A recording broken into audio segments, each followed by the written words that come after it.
à Marcel. Tout le monde savait que c'était pour rire, sauf le boucher. Je n'avais pas dit au boucher qu'on savait que c'était pour rire. Le boucher ne savait pas non plus qu'on savait que c'était pour rire. Et supposons qu'il avait su et qu'il nous avait quand même rattrapés, il ne nous aurait pas frappés, j'en suis sûr.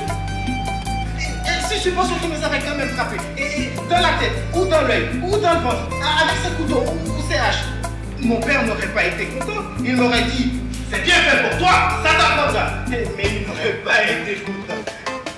Le père de Marcel n'aurait pas été content aussi. Il aurait dit à Marcel, c'est bien fait pour toi, ça t'apprendra. Il n'aurait pas été.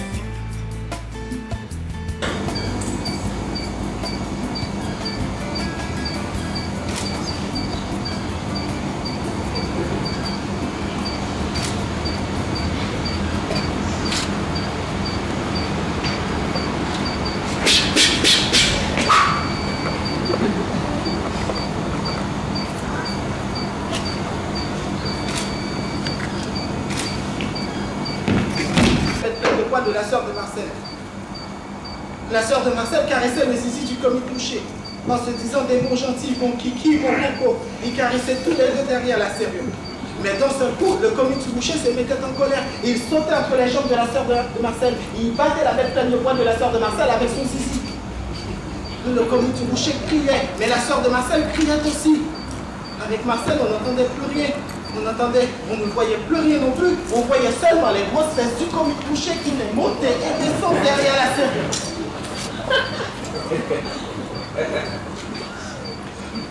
Viens par ici, mon coco. Je n'aimais pas du tout quand la sœur de Marcel me dise viens par ici, mon coco. Elle me disait souvent viens par ici, mon coco, quand on buvait de la limonade avec Marcel dans la cuisine. J'avais toujours envie de lui dire, va-t'en avec ta bête pleine de poils et ne m'appelle plus jamais mon coco, je n'aime pas ça du tout. Et je ne carte postale en couleur. Mais la sœur de Marcel ne me montrait rien.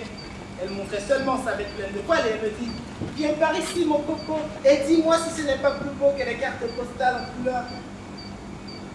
Je fais semblant de ne pas comprendre. Je lui demande encore avec ma gorge serrée, elles sont où tes cartes postales en couleur? Et voilà la sœur de Marcel qui se passe sur son lit. Est-ce qu'il y a des cartes postales de la vie, Goujard? Je dis, elle veut que je dise non, qu'il y a aussi sa bête pleine de poils. Et je dis non, il y a aussi de la limonade.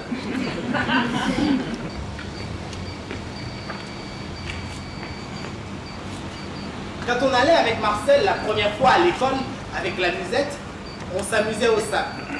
On remplissait notre musette avec des coquillages. Elle était déjà presque pleine, mais qui c'est qui arrive? C'est l'instituteur qui siffle avec son sifflet dans les escaliers. Les enfants, mettez-vous en rang par deux et gardez l'alignement. Avec Marcel, on se mettait en rang par deux, mais on s'amusait encore un peu dans l'alignement. Mais l'instituteur ne s'amusait pas dans l'alignement. Les enfants, à partir de dorénavant, vous ne vous amusez plus dans les rangs si vous voulez devenir des hommes et servir la République. Mais d'abord, est-ce que tout le monde veut devenir des hommes? Tout le monde ensemble qui dit oui. Mais d'abord, est-ce que tout le monde veut servir la République? Tout le monde ensemble encore qui dit oui. Sauf moi et Marcel. Avec Marcel, on disait quand même oui, mais on pensait quand même non. À cause de la République, on ne savait pas ce que c'était la République. Mais l'instituteur nous montre une dame sur un mur, sur une image, c'est la République. Marcel me dit, est-ce que tu crois qu'elle aussi, elle a une bête pleine de poils entre les jambes? Dis la question. Qu'est-ce que vous venez faire ici? Répondez, mes enfants. Qu'est-ce que vous venez faire ici? Personne ne répondait. Personne ne savait pas ce qu'on venait faire ici. Mais les enfants, faites un effort. Vous venez ici pour 3 choses. Allez-y, je vais vous aider pour 3 choses. Allez-y, premièrement, pour une voix dans la classe qui dit pour dormir. Non, vous ne venez pas ici pour dormir. 0, 5 minutes, je note. Vous ne venez pas ici pour dormir. Allez, les enfants, vous venez ici pour, deuxièmement, pour, allez-y, faites un effort. Encore une voix qui dit pour manger. Personne ne répondait. Personne ne savait pas ce qu'on venait faire ici, ni pourquoi, ni comment. Sauf un redoublant dans la classe. Personne ne l'écoutait, sauf l'instituteur. Et ici, apprendre à lire. Bien, mon enfant, un bon point. Et à écrire. Bien, mon enfant, 2 bons points. Continue, vous avez de l'avenir. Et à compter.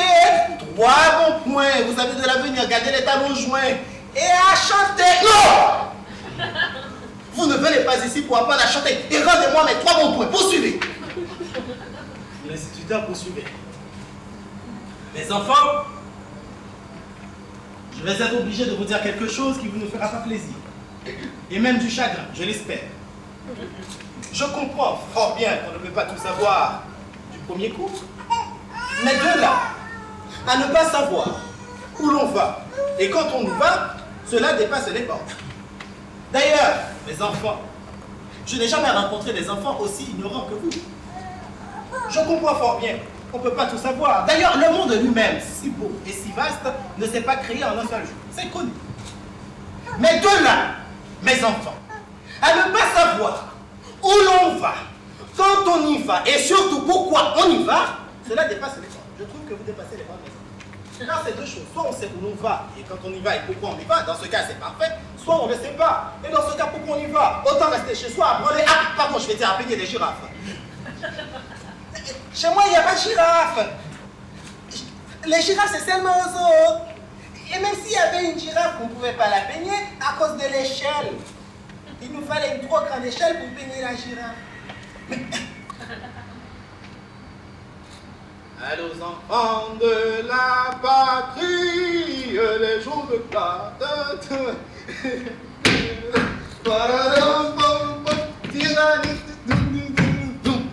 Un jour qu'on causait dans la rue, qu'est-ce qu'on voit? 2 chiens tout collés sur le trottoir. Avec Marcel, on essaye de les décoller. Rien à faire. Les chiens, c'est pas comme les mouches. Les mouches, on peut toujours les décoller quand elles ne s'envolent pas. Mais pas les chiens. Pourtant, les chiens, ils ne se décollent pas. Avec Marcel, on se couche par terre. Pour voir pourquoi on ne peut pas décoller les chiens.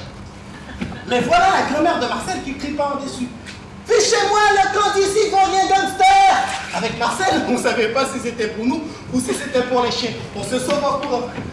Mais voilà la grand-mère de Marcel qui descend, qui bat les chiens avec son balai. Allez faire vos ordures ailleurs. Fichez-moi le camp d'ici, vaurien gangster. Si mon mari vous voyait, les chiens ne se décollent pas, ils s'éloignent juste un peu sur le trottoir. Et pourquoi on n'appelle pas la femme du boucher la Vierge Marie? Parce qu'elle aussi, elle s'appelle Marie. Mon père, pourquoi on n'appelle pas la femme du boucher la Vierge Marie? Parce qu'elle aussi, elle s'appelle Marie. Sacrilège. Mon enfant, ça n'a rien à voir. La femme du boucher est dans la boucherie avec son mari, tandis que la femme du bon Dieu est au ciel avec mon Dieu. Mon père, si supposons un jour la femme du boucher monte au ciel, est-ce qu'on l'appellera Vierge Marie ou Marie tout court? Mon enfant, d'ailleurs, je ne suis pas sûr que la femme du boucher montera un jour ici. Et si elle montera, ce n'est pas elle qui montera, c'est son âme. Je ne comprenais pas ce que ça veut dire l'âme. Je demande au curé. Mon père, ça veut dire quoi l'âme? Le curé réfléchit. Mon enfant, l'âme, ce n'est pas quelque chose. Vous voyez, c'est quelque chose, c'est pas facile à expliquer. C'est quelque chose qui existe, hein, qu'on ne voit pas. Et qui monte au ciel quand on est mort, si on a été bien sage. Quelque chose qui existe, qu'on ne voit pas, qui monte au ciel quand on est mort. C'est une devinette, mon père! Non, mon enfant, c'est l'âme! Couché sur son lit, qui dort, avec des fleurs blanches et des bougies tout autour. Son père me dit, mon enfant, Marcel est très malade. Tu peux seulement lui dire au revoir. Tu peux aussi l'embrasser si tu veux. J'embrassais Marcel et je lui disais au revoir. Je ne comprenais pas pourquoi Marcel dormait avec ses chaussures. Et pourquoi la grand-mère de Marcel ne le battait pas. La grand-mère de Marcel nous battait toujours quand on dormait avec nos chaussures sur le lit. Je vais vous apprendre à dormir avec vos chaussures pour rien gangster. Mais ce jour-là, la grand-mère de Marcel ne le battait pas. Elle priait. Tout le monde priait.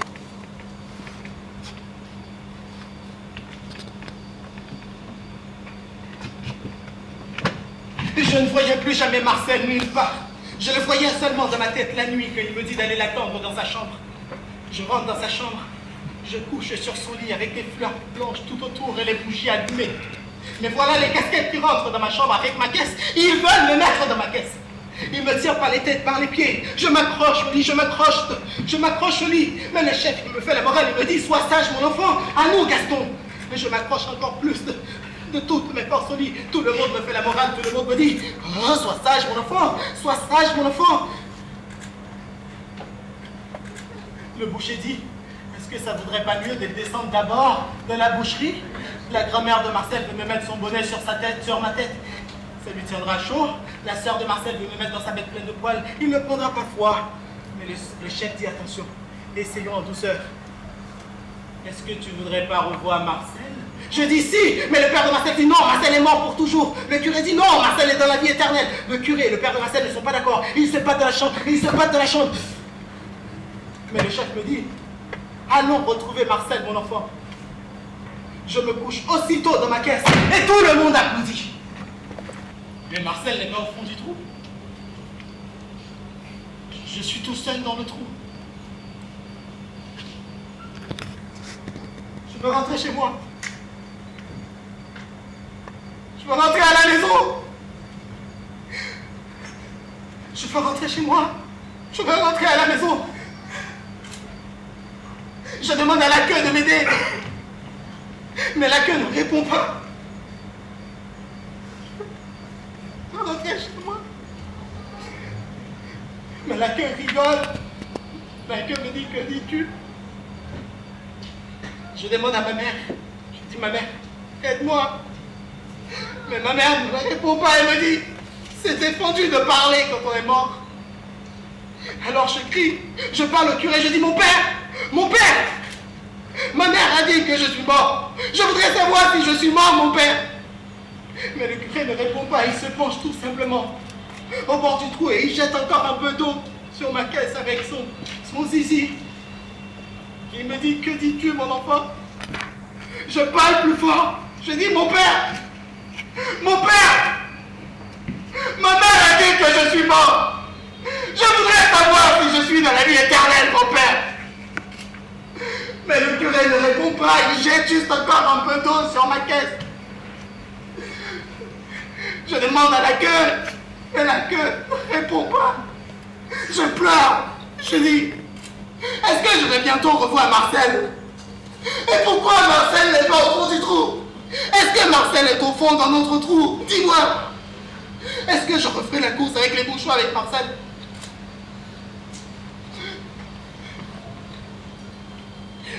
Mais le curé ne répond pas. Il me dit tout simplement, que dis-tu? Et j'entends la queue qui dit, allons nous réjouir ailleurs.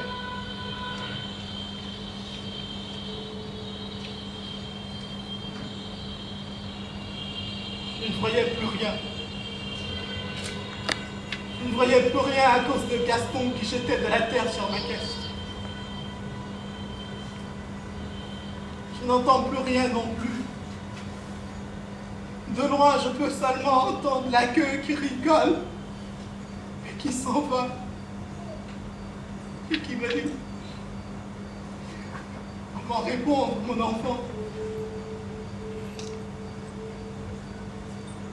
Ce sont des mots, mon enfant. Comment répondre, mon enfant?